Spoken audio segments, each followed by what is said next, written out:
Arestado ng mga operatiba ng Nueva Ecija PNP ang isang babaeng high-value individual sa kinasang bypass operation na nagresulta sa pagkakasamsam ng hininalang shabu na nagkakahalaga ng mahigit 300,000 pesos. Ang report mula kay Patrolwoman Janice Bulahaw.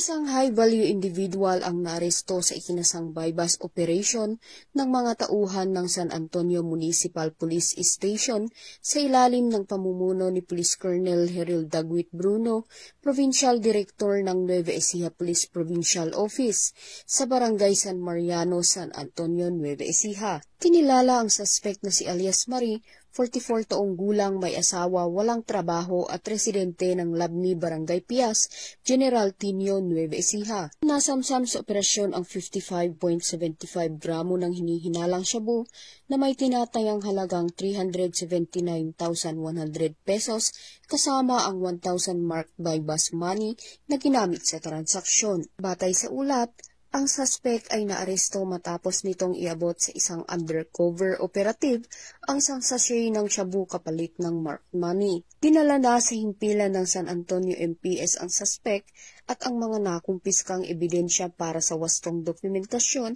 at tamang disposisyon.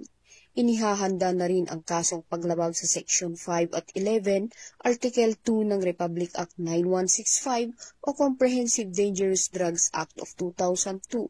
Tagumpay na operasyon ay bahagi ng direktiba ni Police Brigadier General Ponce Rogelio I. Peñones Jr., Regional Director ng Police Regional Office 3, na paigtingin ang kampanya laban sa ilegal na droga upang matiyak ang mas ligtas at mapayapang pamayanan sa buong rehiyon. Mula dito sa Central Luzon, ako ang inyong PNN Correspondent, Patrolwoman Janice Bulahaw, alagad ng batas, tagataguyod ng Balitang Pulis.